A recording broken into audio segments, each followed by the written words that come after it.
안녕하십니까 여러분.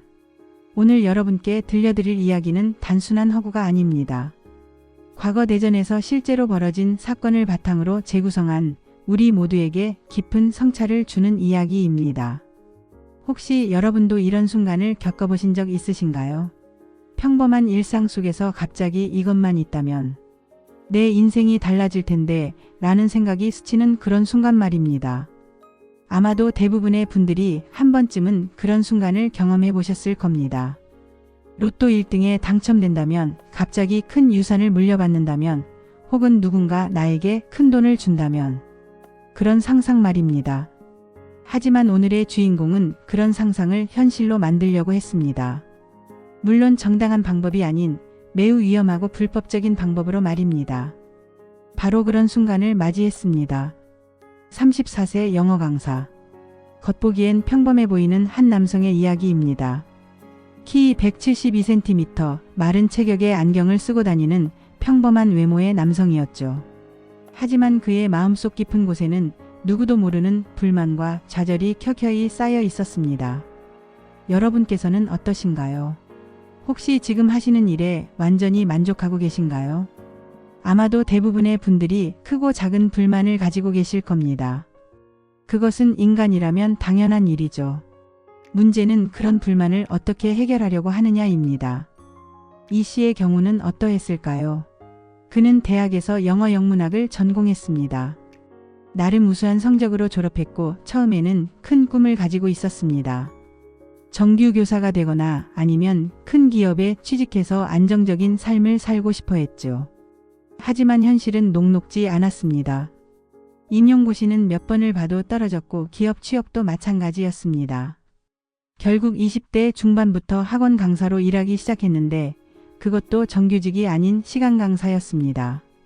여러분 혹시 시간 강사가 어떤 처지인지 아시나요? 정해진 시간에만 나와서 수업을 하고 그 시간만큼의 돈을 받습니다. 여름휴가나 겨울휴가 때는 수업이 없으니 수입도 없습니다. 아파서 수업을 못하면 그날 돈도 못 받습니다. 매우 불안정한 직업이라고 할 수 있죠. 34세가 된 이 씨는 이런 생활을 5년째 하고 있었습니다. 같은 또래 친구들은 하나둘 결혼을 하고 집도 사고 아이도 낳으며 안정된 생활을 꾸려가고 있었습니다. 하지만 그는 여전히 월세방에서 혼자 살며 다음 달 생활비도 빠듯한 상황이었습니다. 그런데 어느 날 한 학생이 무심코 던진 말 한마디가 그의 인생을 완전히 바꿔놓게 됩니다. 여러분 잠깐만요. 혹시 지금 다른 일을 하시면서 이 이야기를 듣고 계신가요? 설거지를 하신다거나 청소를 하신다거나 아니면 운전을 하고 계신가요? 잠시 손을 멈추시고 이 이야기에만 집중해 주시길 부탁드립니다. 왜냐하면 이 이야기 속 주인공의 선택이 바로 여러분 그리고 여러분 주변의 누군가에게도 일어날 수 있는 일이기 때문입니다. 우리는 모두 인생을 살아가면서 수많은 갈림길에 서게 됩니다. 어떤 선택은 우리 인생을 더 나은 방향으로 이끌어주고 어떤 선택은 돌이킬 수 없는 나락으로 떨어뜨립니다. 오늘의 주인공은 불행히도 후자를 선택했습니다. 한순간의 잘못된 판단이 어떻게 한 사람의 인생 전체를 송두리째 뒤바꿔 놓는지, 그리고 우리는 그런 유혹 앞에서 어떻게 올바른 선택을 할 수 있는지, 이 모든 것을 오늘 함께 살펴보겠습니다. 혹시 여러분 중에서도 경제적으로 어려운 상황에 계신 분이 있을 수도 있습니다. 혹은 인생이 뜻대로 되지 않아 답답함을 느끼고 계신 분도 있을 것입니다. 그런 분들께 특히 오늘 이야기가 큰 교훈이 되었으면 합니다. 자, 그럼 이제 시작해 보겠습니다. 대전의 한 학원가, 평범한 어느 화요일 저녁부터 이야기가 시작됩니다. 하지만 그 평범해 보이는 저녁이 한 사람의 인생을 완전히 바꿔놓을 것이라는 걸 그때는 아무도 몰랐습니다. 일부 평범한 일상의 균열. 저녁 8시 30분 대전 서구의 한 학원가. 네온사인이 하나둘 켜지기 시작하는 시간입니다. 퇴근하는 직장인들의 발걸음이 바삐 지나가고 학원에서 나오는 학생들이 하나둘 집으로 향하고 있었습니다. 학원 5층 글로벌 영어 아카데미라는 간판이 달린 작은 강의실에서 이모 씨가 하루 마지막 수업을 마치고 있었습니다. 15명 정도의 중학생들이 앉아 있는 교실은 그리 크지 않았습니다. 벽에는 영어 단어표와 문법 설명이 적힌 포스터들이 붙어 있었고 칠판에는 오늘 배운 내용들이 아직 지워지지 않은 채 남아 있었습니다. 오늘 수업 여기까지입니다. 다음 주 화요일에 봐요. 그리고 숙제 잊지 말고요. 이 씨의 목소리에는 피로감이 묻어났습니다. 오늘 하루 동안 6시간의 수업을 연달아 했거든요. 아침 10시부터 저녁 8시 30분까지 점심시간 1시간을 제외하고는 거의 쉬지 못했습니다. 학생들이 하나둘 나가는 모습을 바라보며 이 씨는 깊은 한숨을 내쉬었습니다. 올해로 영어 강사 경력 12년째. 하지만 여전히 이곳저곳 옮겨다니며 시간 강사로만 일하고 있었습니다. 이 학원에서도 3년째 일하고 있지만 원장은 정규직으로 뽑아줄 생각이 전혀 없어 보였습니다. 언제까지 이런 식으로 살아야 하나? 이 씨는 자신도 모르게 중얼거렸습니다. 얼마 전 고등학교 동창회에 갔을 때의 기억이 떠올랐습니다. 친구들은 하나같이 괜찮은 직장에 다니거나 사업을 하고 있었습니다. 어떤 친구는 공무원이 되어 안정적인 생활을 하고 있었고 어떤 친구는 아예 자기 사업을 시작해서 제법 성공한 모습이었습니다. 하지만 이 씨는 여전히 시간 강사였습니다. 그날 동창회에서 친구들이 요즘 뭐하고 지내? 하고 물을 때 학원에서 영어 가르치고 있어라고 대답하기가 부끄러웠습니다. 여러분, 혹시 직장 생활을 오래 하시면서 이런 생각 해보신 적 있으신가요? 나는 언제까지 이런 식으로 살아야 할까? 특히 40대, 50대가 되면서 이런 생각이 더 많이 드시죠? 이 씨도 바로 그런 마음이었습니다. 34세라는 나이가 결코 많다고 할 수는 없지만 주변 또래들은 하나둘 안정된 자리를 잡아가는데 자신만 제자리 걸음인 것 같아 마음이 무거웠습니다. 더구나 최근에 월세도 올랐습니다. 50만 원에서 60만 원으로 올라서 한 달 수입의 거의 3분의 1이 월세로 나가는 상황이었습니다. 그나마 다행인 것은 보증금이 크지 않은 원룸이라는 것뿐이었죠. 선생님, 저 질문 있어요. 이 씨가 책상을 정리하고 있는데 뒤돌아보니 중학교 2학년 김무군이 책가방을 메고 서 있었습니다. 키가 165cm 정도로 또래에 비해 큰 편이었고 얼굴에는 여전히 소년의 순수함이 남아 있었습니다. 김군은 이 씨가 가장 아끼는 제자 중 하나였습니다. 성실하고 예의 바른 아이였거든요. 수업 시간에도 열심히 참여했고 숙제도 빠뜨리지 않고 해왔습니다. 영어 실력도 반에서 상위권이었죠. 뭔데? 오늘 수업 중에 이해 안 되는 부분이라도 있었어? 이 씨는 평소처럼 친근하게 물었습니다. 아무리 피곤해도 학생들 질문에는 성실히 대답해주는 것이 그의 원칙이었습니다. 아니요, 수업은 잘 이해했어요. 그런데 다른 얘기인데요. 김군의 표정이 심상치 않았습니다. 평소와 달리 뭔가 고민스러워 보였거든요. 눈동자가 조금 흔들리고 있었고 말을 꺼내기를 망설이는 모습이었습니다. 왜? 무슨 일 있어? 집에서 뭔 일이라도 생긴 거야? 이 씨는 김군의 표정이 평소와 다르다는 것을 알아챘습니다. 5년간 아이들을 가르치다 보니 학생들의 표정만 봐도 대충 어떤 상태인지 알 수 있었거든요. 사실은 우리 담임 선생님 말인데요. 담임 선생님. 김군이 다니는 중학교의 담임교사를 말하는 것 같았습니다. 이 씨는 별 관심 없이 대답했습니다. 가끔 학생들이 학교 선생님에 대한 이야기를 하는 경우가 있었거든요. 대부분 별다른 내용이 아니었죠. 담임 선생님이 어쨌는데? 혹시 수업 방식이 마음에 안 든다거나 아니면 너한테 뭐라고 하신 거야? 아니요, 그런 건 아니에요. 그런데 김군이 말을 흐렸습니다. 무슨 말을 해야 할지 망설이고 있는 것 같았습니다. 왜? 편하게 말해봐. 선생님이 도와줄 수 있는 일이면 도와줄게. 이 씨는 여전히 별다른 관심 없이 대답했습니다. 그저 학생이 고민이 있는 것 같으니 들어주려는 마음뿐이었죠. 이상해요. 우리 엄마랑 자꾸 카톡하거든요. 그런데 그냥 학교 일 이야기가 아니라. 여기서 잠깐 여러분. 지금 이 순간이 바로 모든 비극의 시작점입니다. 때로는 아주 사소한 말 한마디가 인생을 송두리째 바꿔놓기도 합니다. 김군은 단순히 자신이 본 것에 대해 궁금해서 물어본 것뿐이었지만 이 씨의 머릿속에서는 벌써 다른 생각들이 돌기 시작했습니다. 하지만 처음에는 그저 호기심 정도였습니다. 어떤 내용인데? 혹시 내가 학교에서 무슨 문제라도 일으켰어? 아니요, 그런 건 아니에요. 글쎄요. 제가 봤을 때는 좀 이상했어요. 엄마 폰에서 우연히 봤는데 밤늦게까지 카톡하시고 그리고 내용도 김군은 다시 말을 흐렸습니다. 중학생이 어른들의 복잡한 관계를 정확히 파악하기는 어려웠지만 뭔가 일반적인 학부모, 교사 관계와는 다르다는 걸 직감적으로 느꼈던 것 같습니다. 내용이 어떤데? 이번에는 이 씨의 목소리에 약간의 관심이 실렸습니다. 뭔가 평범하지 않은 이야기인 것 같았거든요. 그냥 학교 이야기만 하는 게 아니라 개인적인 얘기도 많이 하시는 것 같았어요. 그리고 시간도 밤 11시까지. 이상하지 않아요? 이 씨의 눈이 번뜩였습니다. 교사와 학부모가 밤늦게까지 개인적인 대화를 한다. 이건 분명히 일반적이지 않았습니다. 그 카톡 내용을 내가 직접 본 거야? 네. 그런데 선생님, 이런 걸 말씀드려도 되는 건가요? 혹시 제가 오해한 건 아닐까요? 순진한 김군은 자신이 지금 어떤 이야기를 꺼냈는지 전혀 몰랐습니다. 그저 평소 존경하던 학원 선생님께 궁금한 것을 물어본 것뿐이었죠.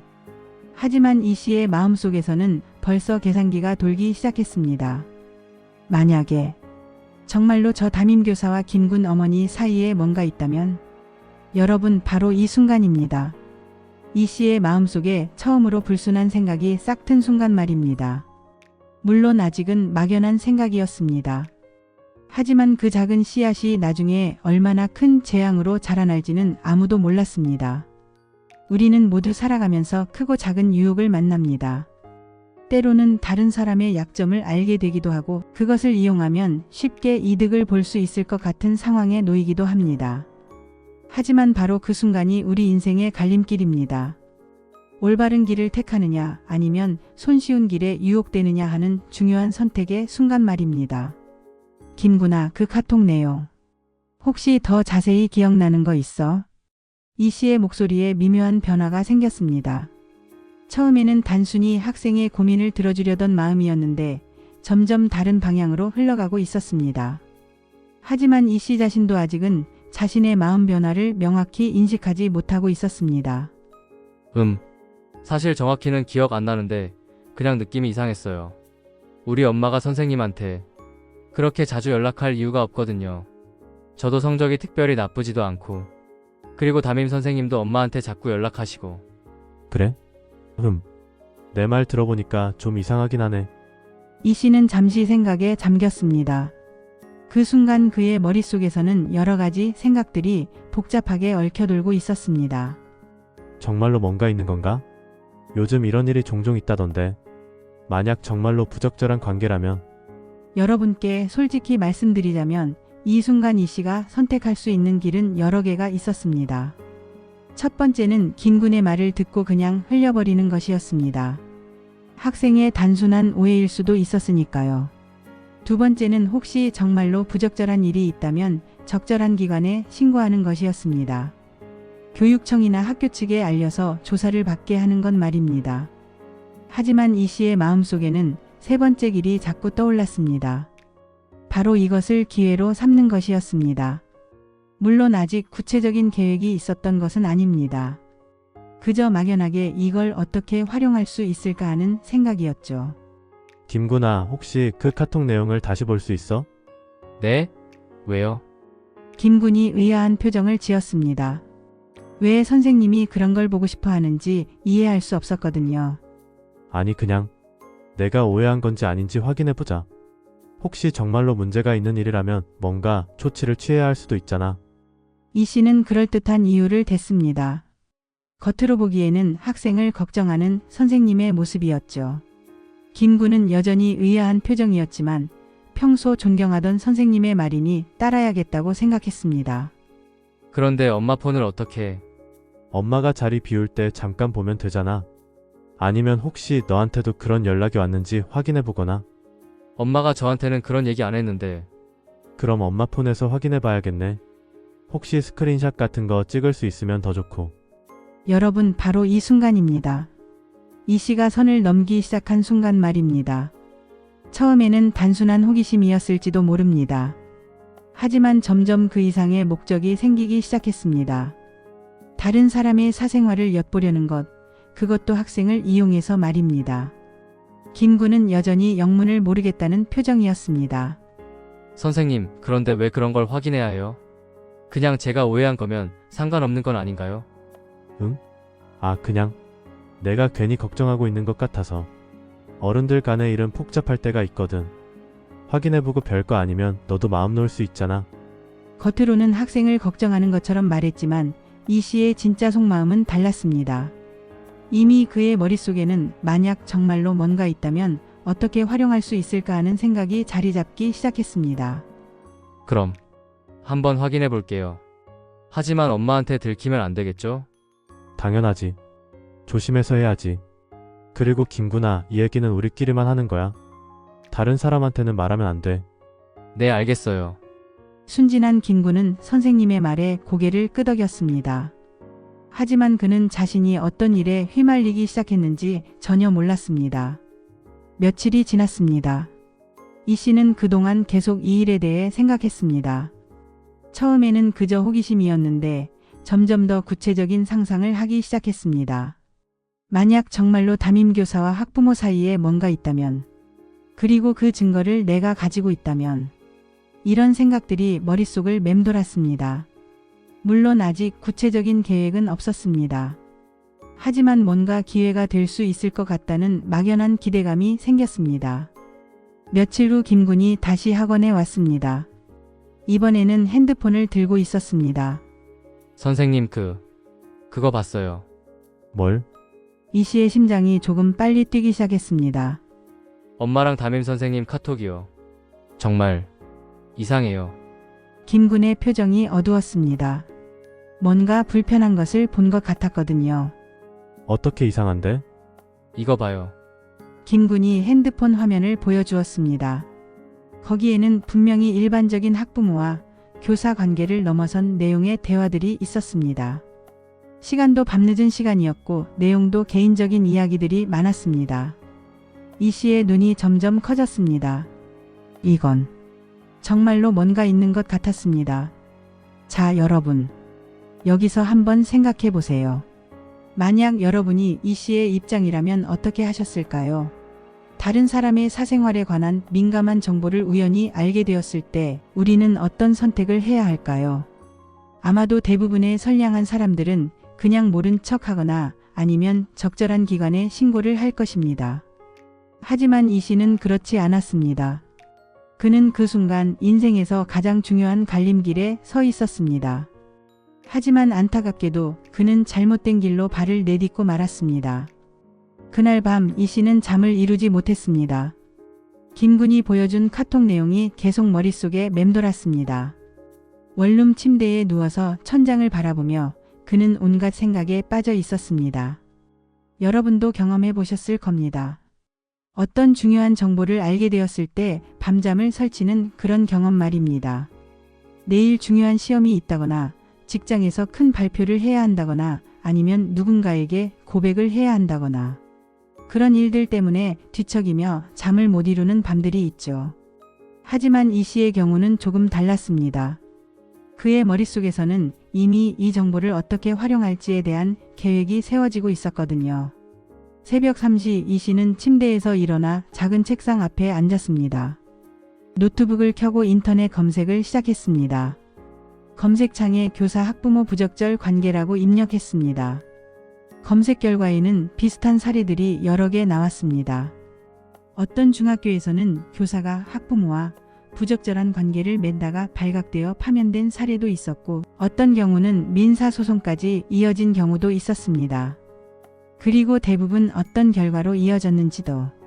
만약 이게 세상에 알려진다면 이 씨는 중얼거렸습니다. 교사의 경우 파면 처분은 물론이고 사회적으로도 매장당할 수 있었습니다.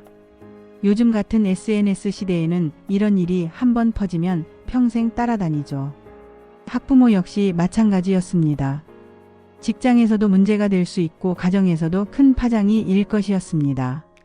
그 순간 이 씨의 머릿속에 한 가지 생각이 스쳤습니다. 이걸 이용하면 돈을 만들 수 있지 않을까? 여러분, 바로 이 순간이 이 씨가 범죄자로 변하기 시작한 결정적인 순간이었습니다. 처음에는 단순한 호기심이었을 텐데 점점 더 위험한 방향으로 흘러가고 있었습니다. 이 씨는 계속해서 인터넷을 검색했습니다. 이번에는 공갈죄, 협박죄 같은 단어들을 검색해 봤습니다. 물론 자신이 범죄를 저지르려는 게 아니라 그냥 궁금해서 찾아본 것이라고 스스로를 합리화했습니다. 하지만 검색 결과를 보면서도 그는 멈추지 않았습니다. 오히려 더 구체적인 방법을 생각하기 시작했습니다. 돈을 얼마나 요구해야 할까? 너무 많이 요구하면 신고할 수도 있고, 너무 적으면 내가 손해고. 새벽 4시가 넘어서야 이 씨는 컴퓨터를 껐습니다. 하지만 잠은 여전히 오지 않았습니다. 다음날 오전 이 씨는 김군이 다니는 중학교에 대해 알아보기 시작했습니다. 학교 홈페이지를 통해 교사진 소개를 받습니다. 담임 교사의 이름도 알아냈습니다. 박모 교사 41세. 교직 경력 15년의 베테랑 교사였습니다. 홈페이지에 올라온 사진을 보니 평범해 보이는 중년 남성이었습니다. 박 선생님, 이 씨는 그 이름을 되뇌었습니다. 아직 얼굴도 제대로 본 적 없는 사람이었지만 벌써 그의 약점을 쥐고 있었습니다. 점심시간에 이 씨는 혼자서 식당에 앉아 있으면서도 계속 이 일에 대해 생각했습니다. 다른 강사들이 일상적인 대화를 나누고 있었지만 이 씨는 전혀 집중할 수 없었습니다. 정말로 이런 일을 해도 될까? 하지만 내가 뭔가 잘못된 일을 하는 건 아니잖아. 오히려 부적절한 관계를 정리하도록 도와주는 거지. 이 씨는 자신의 행동을 계속해서 정당화하려고 했습니다. 하지만 내심으로는 이것이 올바른 일이 아니라는 걸 알고 있었습니다. 며칠 후 이 씨는 더 구체적인 계획을 세우기 시작했습니다. 우선 담임교사의 개인정보를 더 알아내야 했습니다. 그리고 김군 어머니에 대한 정보도 필요했습니다. 김군아, 혹시 너희 엄마 직업이 뭐야? 수업이 끝난 후 이 씨가 자연스럽게 물어봤습니다. 평소에도 가끔 학생들의 가정 환경에 대해 물어보는 경우가 있어서 김군도 별로 이상하게 생각하지 않았습니다. 엄마요? 회사 다녀요. 무역회사에서 일하시는데 꽤 중요한 자리에 계세요. 아, 그래? 대단하다. 그럼 수입도 괜찮겠네? 네, 아빠보다 엄마가 더 많이 벌어요. 엄마가 부장님이거든요. 이 씨의 눈이 또다시 번뜩였습니다. 이건 더 좋은 조건이었습니다. 경제적 여유가 있다는 뜻이었으니까요. 부장급이라면 월급도 꽤 괜찮을 것이고 사회적 지위도 있을 테니 스캔들을 더 피하고 싶어 할 것이었습니다. 여러분, 혹시 이런 생각을 해보신 적 있으신가요? 아, 저 사람은 돈이 많으니까 조금 뜯어내도 괜찮을 거야. 하지만 이런 생각 자체가 얼마나 위험한지 아시나요? 다른 사람의 재산에 대한 부당한 욕심을 품는 순간 우리는 이미 범죄의 문턱을 넘나들고 있는 것입니다. 그럼 너희 집도 꽤 괜찮겠다. 네, 아파트도 꽤 커요. 그리고 차도 좋은 걸로 타세요. 김군은 순진하게 대답했습니다. 자신의 말이 선생님에게 어떤 의미로 받아들여지고 있는지 전혀 모르고 있었죠. 이 씨는 점점 더 구체적인 계획을 세우기 시작했습니다. 우선 담임교사와 김군 어머니의 관계가 정말로 부적절한 수준인지 확실히 파악해야 했습니다. 그래야 확실한 약점을 잡을 수 있으니까요. 김군아, 혹시 엄마 폰에서 그 카톡 내용 더 볼 수 있어? 선생님, 왜 자꾸 그런 걸 확인하려고 하세요? 저는 그냥 좀 이상해서 말씀드린 건데. 김군이 의아해하기 시작했습니다. 순진한 아이였지만 선생님의 관심이 뭔가 이상하다는 걸 감지하기 시작한 것 같았습니다. 아, 그냥 선생님이 어른 입장에서 상황을 정확히 파악해 보려는 거야. 혹시 정말로 문제가 있다면 적절히 조치를 취해야 하지 않겠어? 너도 이런 상황이 계속되면 불편하잖아. 이 씨는 그럴듯한 이유를 댔습니다. 하지만 그의 진짜 목적은 전혀 달랐습니다. 그렇긴 하지만 뭔가 나쁜 일 하는 것 같아서. 무슨 나쁜 일이야? 우리는 정의로운 일을 하는 거야. 만약 정말로 부적절한 관계라면 이걸 바로잡아야 하는 거잖아. 정의로운 일?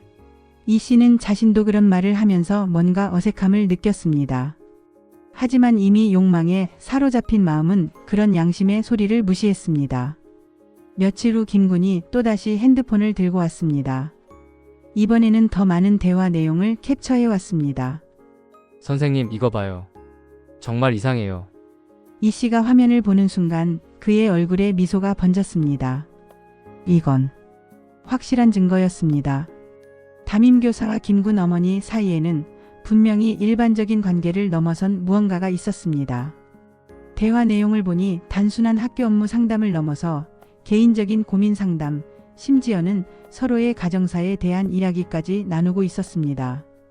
시간도 밤 11시, 12시까지 계속되었고 주말에도 연락을 주고받고 있었습니다. 김구나, 이거 혹시 더 있어? 네, 더 있긴 한데요.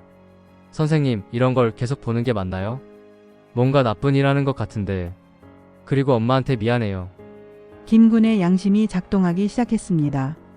처음에는 단순한 호기심이었지만 점점 이게 옳지 않은 일이라는 걸 느끼기 시작한 것입니다. 하지만 이 씨는 이미 다른 생각에 빠져 있었습니다. 괜찮아. 선생님을 믿어. 이건 정의로운 일이야.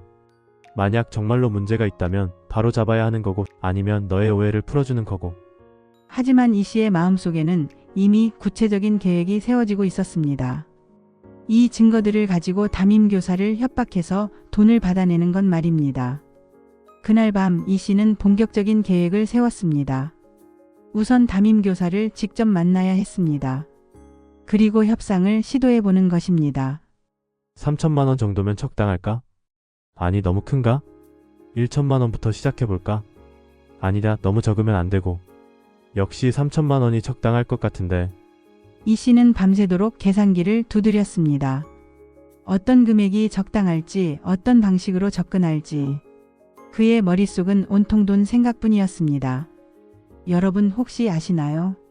범죄를 저지르는 사람들의 심리를 말입니다. 처음에는 이 정도면 괜찮겠지 하는 마음으로 시작합니다. 하지만 점점 더 큰 욕심이 생기고 결국에는 돌이킬 수 없는 지경까지 가게 됩니다. 이 씨도 바로 그런 상태였습니다. 3천만 원이면 내 1년치 생활비는 거뜬히 될 텐데. 아니, 더 여유롭게 살 수 있을 거야. 이사도 할 수 있고 좀 더 좋은 곳에서 살 수도 있고. 이 씨는 그 돈으로 무엇을 할지까지 상상하기 시작했습니다. 좀 더 넓은 집으로 이사를 하거나 아니면 아예 자립해서 작은 학원을 차리는 것도 생각해 봤습니다. 하지만 그는 한 가지 중요한 것을 놓치고 있었습니다. 이런 일은 절대로 쉽게 끝나지 않는다는 것을 말입니다. 한번 시작하면 계속해서 요구하게 되고 결국에는 들통이 나게 되어 있다는 것을 말입니다.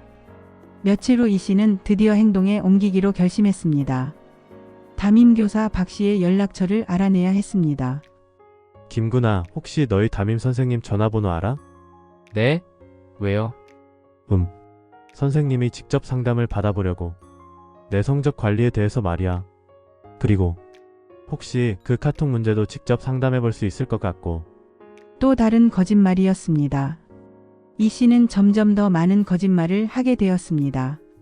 한번 잘못된 길로 접어들면 계속해서 더 깊은 늪으로 빠져들게 되는 법입니다. 아, 그럼 알려드릴게요. 하지만 그 카톡 이야기는 안 했으면 좋겠어요. 뭔가 엄마한테 미안해서요. 당연하지. 그런 건 조심스럽게 접근해야지. 순진한 김군은 담임교사의 전화번호를 가르쳐 주었습니다. 그 순간 이 씨의 손이 살짝 떨렸습니다. 이제 정말로 시작하는 것이었습니다. 그날 저녁 이 씨는 거울 앞에 서서 자신을 바라봤습니다. 5년간 성실하게 학생들을 가르쳐온 영어 강사. 하지만 이제는 범죄를 저지르려는 사람이 되어가고 있었습니다. 정말 이래도 되는 건가? 잠시 양심의 소리가 들렸습니다. 하지만 경제적 어려움과 미래에 대한 불안감이 그 소리를 덮어버렸습니다. 그날 저녁 8시 이 씨는 박 교사에게 전화를 걸었습니다. 손이 떨렸지만 용기를 내어 번호를 눌렀습니다. 전화벨이 울렸습니다. 한 번, 두 번, 세 번. 여보세요? 친근한 목소리가 들렸습니다. 박 교사는 아직 아무것도 모르는 상태였습니다. 안녕하세요. 혹시 박모 선생님이시죠? 네, 그런데 누구시죠? 김모 학생의 영어학원 강사입니다. 혹시 시간 되시면 한번 뵙고 상담을 받고 싶은데요. 아, 그렇군요. 무슨 상담인가요? 전화로는 좀 그렇고 직접 만나서 말씀드리고 싶습니다. 중요한 이야기가 있어서요. 중요한 이야기.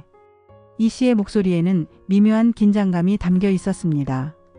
박 교사는 잠시 망설였습니다.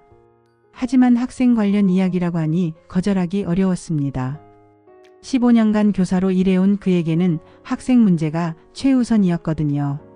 그럼 언제 어디서 만날까요? 내일 저녁 8시 학교 근처 카페에서 뵙죠. 혹시 시간 괜찮으시나요? 네, 알겠습니다. 그럼 구체적인 장소는?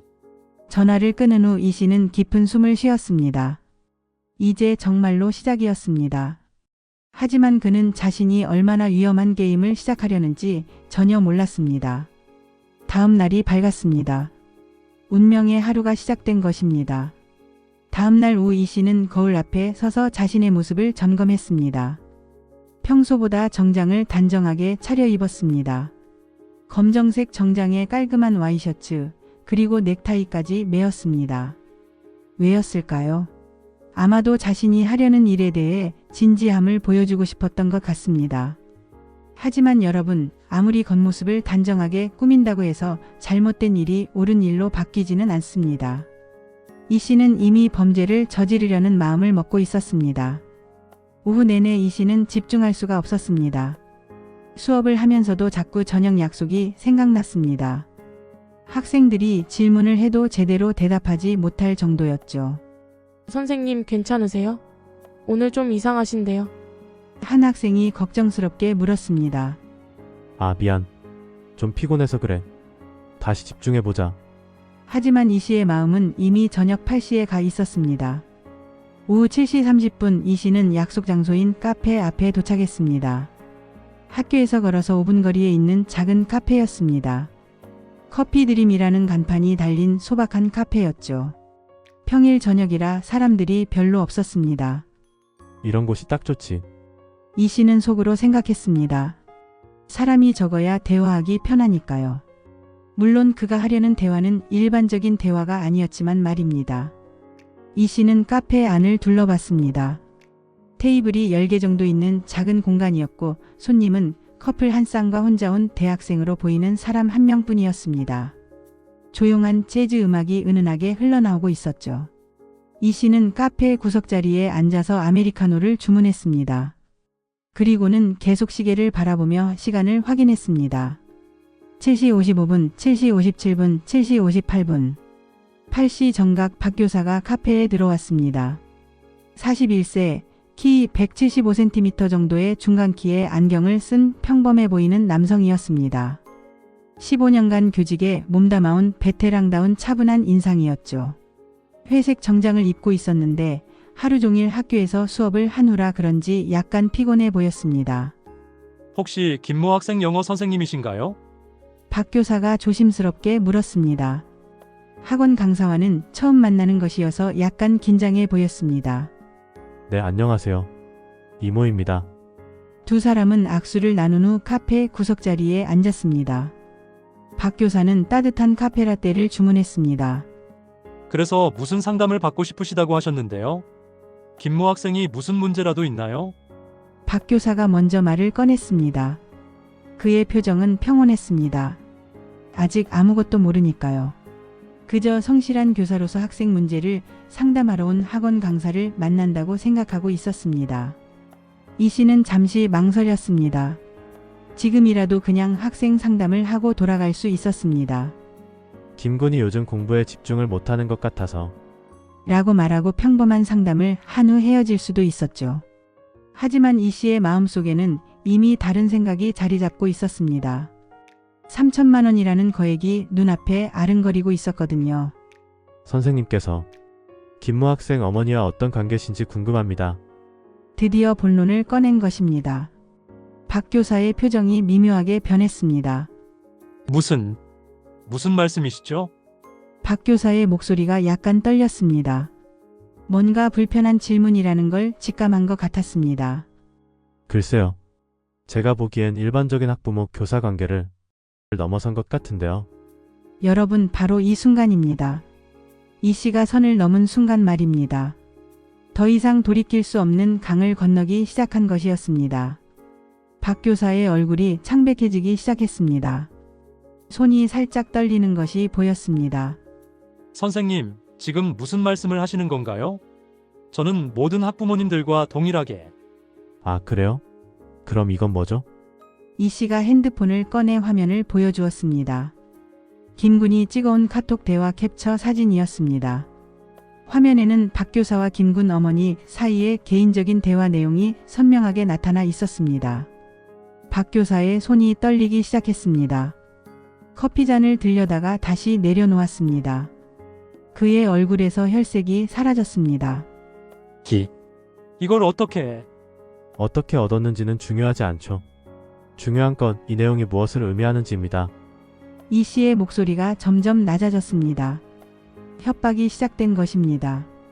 여러분께 잠시 설명을 드리자면 공갈죄라는 것은 다른 사람의 약점을 빌미로 재물상의 이익을 취하려 하는 범죄입니다. 실제로 돈을 받지 못해도 협박을 하는 것만으로도 이미 범죄가 성립됩니다. 이 씨는 지금 바로 그 범죄를 저지르고 있는 것이었습니다. 카페 안은 조용했습니다.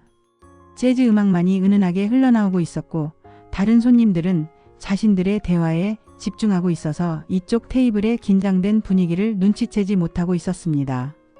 선생님께서 하시는 일이 세상에 알려지면 어떻게 될까요? 교직은 물론이고 가정도 파탄날 텐데요. 박 교사는 말이 나오지 않았습니다. 자신의 약점이 완전히 노출된 상황에서 어떻게 대응해야 할지 몰랐습니다. 15년간 성실하게 교사로 일해왔는데 한순간의 실수가 이런 결과로 이어질 줄은 몰랐습니다. 그래서 뭘 원하시는 겁니까? 떨리는 목소리로 박 교사가 물었습니다. 이미 상황이 어떻게 흘러가는지 대충 짐작이 되었습니다. 간단합니다. 이 씨는 잠시 주변을 둘러본 후 목소리를 더욱 낮췄습니다. 3천만 원만 주시면 이 일은 없었던 일로 하겠습니다. 드디어 본색을 드러낸 것입니다. 이 씨의 목적은 처음부터 돈이었습니다. 3천만 원. 일반적인 교사 월급으로는 쉽게 마련하기 어려운 큰 금액이었습니다. 박 교사의 한 달 월급이 약 350만 원 정도였으니 거의 10개월치 월급에 해당하는 돈이었습니다. 3천만 원이요? 그런 큰 돈을 어떻게 해? 박 교사의 목소리가 더욱 작아졌습니다. 주변 사람들이 들을까봐 걱정되었거든요. 그건 선생님이 알아서 하실 일이죠. 대출을 받으시든 어디서 구하시든 그건 제가 관여할 일이 아닙니다. 이 씨는 차갑게 말했습니다. 평소 온화했던 학원 강사의 모습은 온데간데 없었습니다. 하지만 그런 큰 돈을 선생님, 15년 교직 경력이 아깝지 않으세요? 그리고 가정은? 부인과 아이들은 어떻게 되는 거죠? 박 교사의 약점을 정확히 찌른 것입니다. 박 교사는 결혼한 지 12년이 되었고 초등학교 3학년과 1학년인 두 아이가 있었습니다. 만약 이 일이 세상에 알려진다면 가족들이 받을 상처는 상상할 수 없을 정도였습니다. 일주일 드리겠습니다. 일주일 후에 다시 연락드릴게요. 이 씨는 일방적으로 말하고 자리에서 일어났습니다. 박 교사는 그저 멍하니 앉아 있을 뿐이었습니다. 그리고 선생님, 혹시라도 이 일을 다른데 신고한다거나 하는 생각은 하지 마세요. 그랬다가는 오히려 더 큰 일이 날 수도 있으니까요. 마지막 경고까지 남긴 후 이 씨는 카페를 나섰습니다. 박 교사는 한참 동안 그 자리에 혼자 앉아 있었습니다. 카페를 나서면서 이 씨는 가슴이 두근거렸습니다. 하지만 그것은 죄책감 때문이 아니었습니다. 드디어 큰 돈을 벌 수 있겠구나 하는 기대감 때문이었습니다. 3천만 원. 정말로 가능할까? 설마 경찰에 신고하지는 않겠지? 자기도 잘못이 있는데. 이 씨는 집으로 가는 길에 온갖 생각을 했습니다. 혹시 박 교사가 경찰에 신고할 가능성도 있었지만 자신의 약점이 드러나는 것을 원하지 않을 거라고 생각했습니다. 여러분, 혹시 이런 상황을 목격하신 적 있으신가요? 누군가가 다른 사람을 협박하거나 갈취하려는 모습을 말입니다. 그런 상황에서 우리는 어떻게 행동해야 할까요? 그리고 만약 우리가 박 교사의 입장이라면 어떻게 대응해야 할까요? 박 교사는 그날 밤 잠을 이루지 못했습니다. 아니, 잠을 잘 수가 없었습니다. 머릿속이 너무 복잡했거든요. 한편으로는 자신의 잘못에 대한 후회가 있었습니다. 분명히 김모 학생 어머니와의 관계에서 선을 넘은 부분이 있었으니까요. 처음에는 단순한 학교 상담이었는데 어느새 개인적인 이야기를 주고받게 되었고 밤늦게까지 연락을 하게 되었습니다. 하지만 다른 한편으로는 분노도 있었습니다. 사생활이 이런 식으로 이용당한다는 것에 대한 분노 말입니다. 그리고 무엇보다 3천만 원이라는 거액을 요구받은 것에 대한 당황감이 컸습니다. 3천만 원. 그런 돈을 어떻게 마련하지? 박 교사는 이리저리 방법을 생각해 봤습니다. 은행에서 대출을 받을 수도 있었지만 교사 월급으로는 한도가 제한적이었습니다. 부모님께 부탁할 수도 있었지만 이런 이유를 어떻게 설명해야 할지 막막했습니다. 며칠이 지났습니다. 박 교사는 학교에서 평소처럼 수업을 했지만 마음은 편하지 않았습니다. 특히 김군을 볼 때마다 복잡한 감정이 들었습니다. 순진한 아이가 이런 일에 휘말리게 된 것이 안타까웠습니다. 그런데 며칠 후 박 교사는 중요한 결정을 하게 됩니다. 바로 이 일을 경찰에 신고하는 것이었습니다. 여러분, 이것은 매우 용기 있는 결정이었습니다. 자신의 약점이 드러날 위험을 감수하고서라도 잘못된 일에 굴복하지 않겠다고 결심한 것이었으니까요. 네, 경찰서입니까? 신고할 일이 있습니다. 박 교사의 목소리는 떨리고 있었지만 결연한 의지가 담겨 있었습니다. 어떤 신고인지요? 공갈을 당하고 있습니다. 누군가 제 약점을 이용해서 돈을 요구하고 있어요. 박 교사는 상황을 자세히 설명했습니다.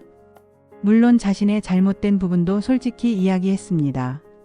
그것이 부끄럽고 창피한 일이었지만 더 큰 잘못을 막기 위해서는 용기를 내야 했습니다. 알겠습니다. 일단 경찰서로 나와주세요. 자세한 이야기를 들어보겠습니다.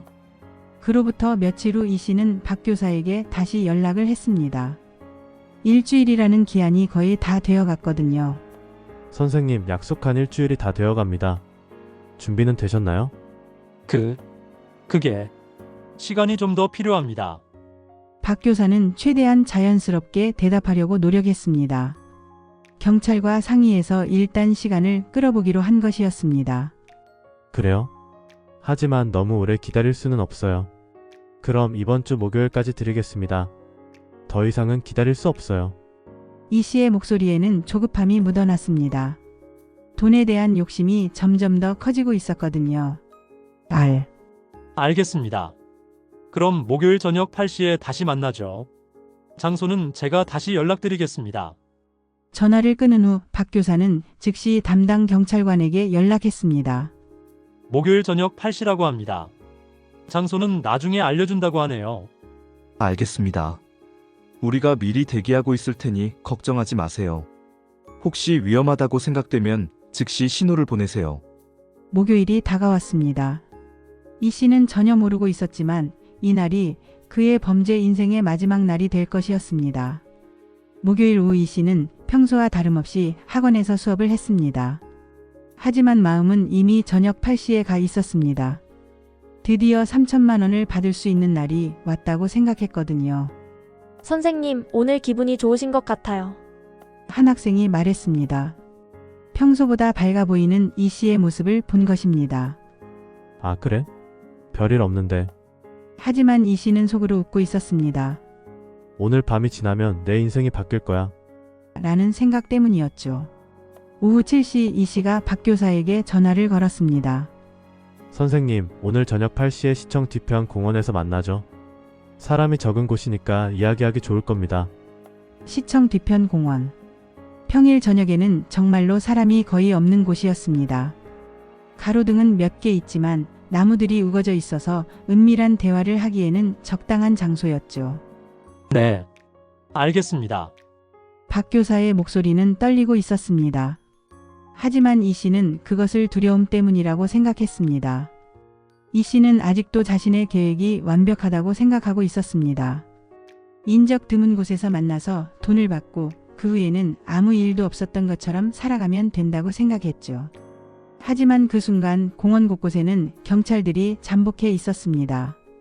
이 씨의 모든 움직임을 지켜보기 위해서 말입니다. 여러분, 범죄자들이 자주 저지르는 실수가 있습니다.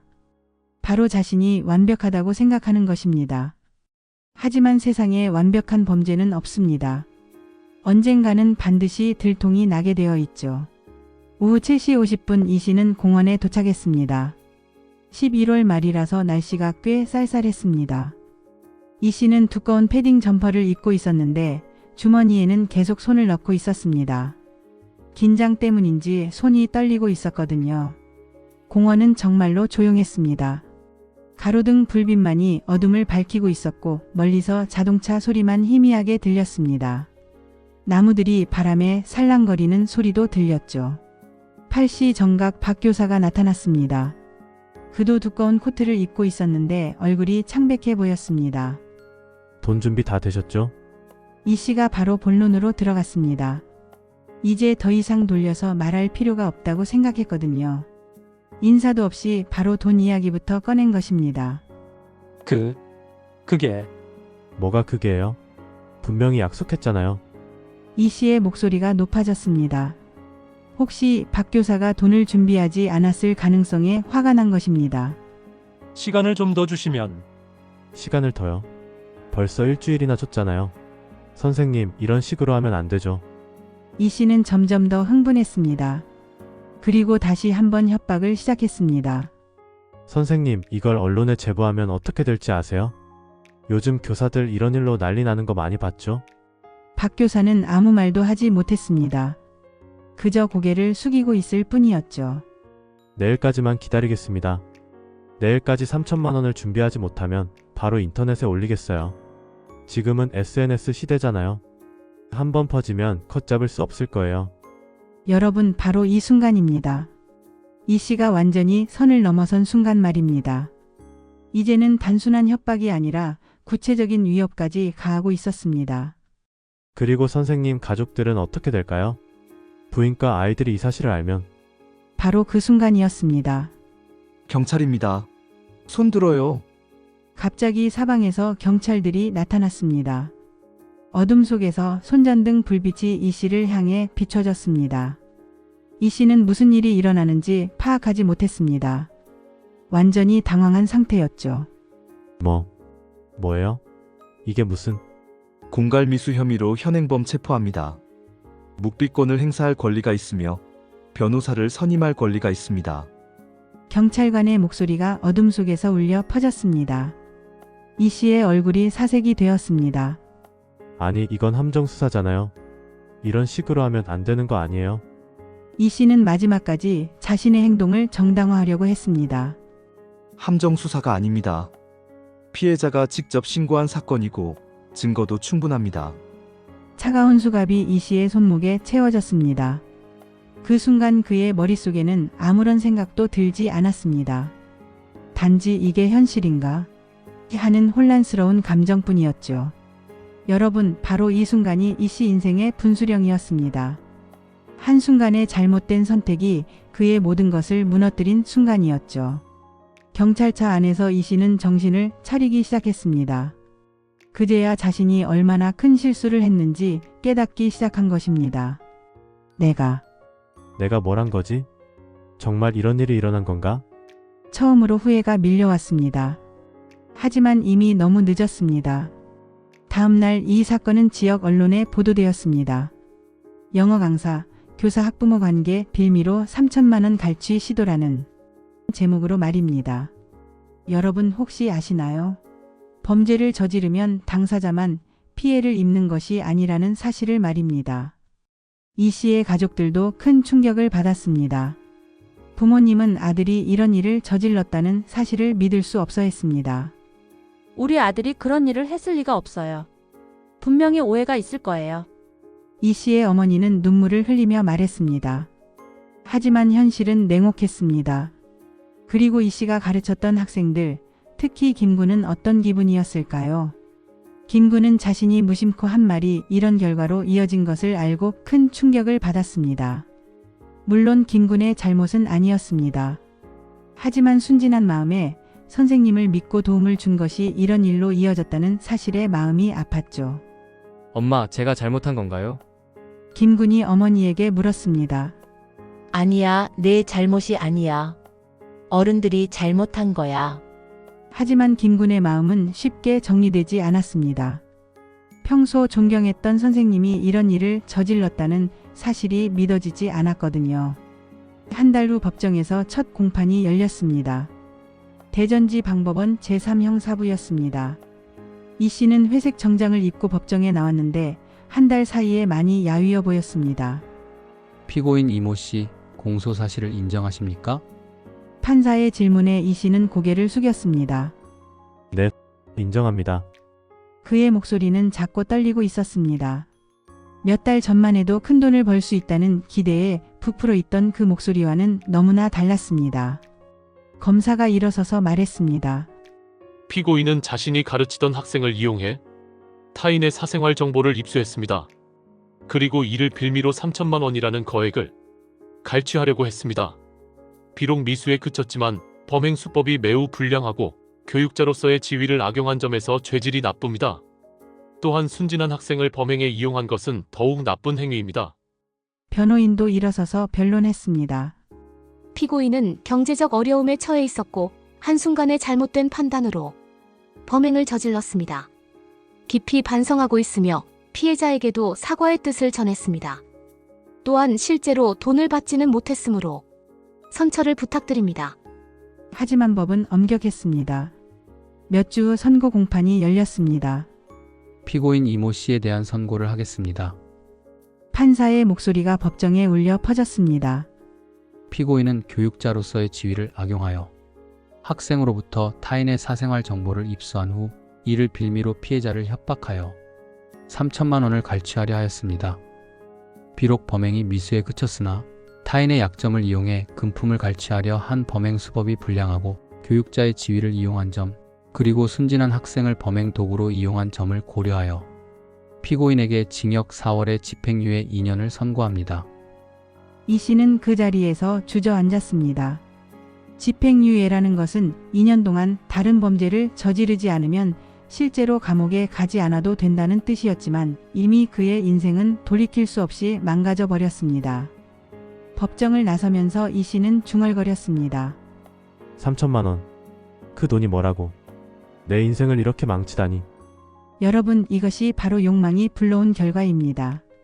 순간의 유혹에 넘어가서 잘못된 선택을 한 대가가 바로 이런 것입니다. 이 사건 이후 이 씨는 더 이상 학원 강사로 일할 수 없게 되었습니다. 누가 범죄자를 자신의 아이 선생님으로 맡기고 싶어 하겠습니까?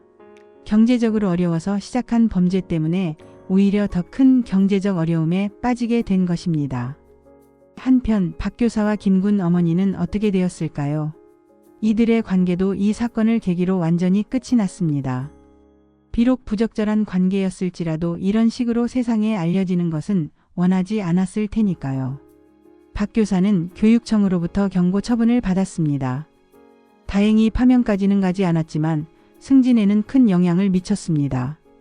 그리고 동료 교사들과 학부모들 사이에서도 좋지 않은 시선을 받게 되었습니다. 박 선생님 괜찮으세요? 동료 교사 한 명이 조심스럽게 물었습니다. 네, 괜찮습니다. 제가 조심스럽지 못했던 것 같아요. 박 교사는 씁쓸하게 대답했습니다. 15년간 쌓아온 교사로서의 신뢰와 명예에 큰 상처를 입었거든요. 김군의 어머니도 마찬가지였습니다.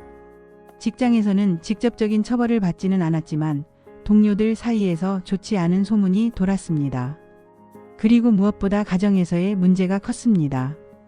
여보, 정말 그런 일이 있었던 거예요? 남편이 조심스럽게 물었습니다. 미안해요. 처음에는 정말 학교 상담이었는데 어느새. 김군 어머니는 눈물을 흘리며 사과했습니다. 하지만 한번 깨진 신뢰를 회복하는 것은 쉽지 않았습니다. 두 사람 모두 큰 상처를 입었고 각자의 가정에도 상당한 영향을 미쳤습니다.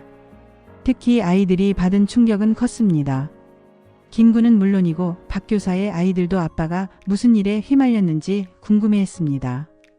그리고 가장 안타까운 것은 김군이었습니다. 순진한 마음에 선생님을 믿고 도움을 준 것이 이런 결과로 이어났다는 사실에 큰 충격을 받았죠. 아마도 어른들에 대한 신뢰에 금이 가지 않았을까 싶습니다.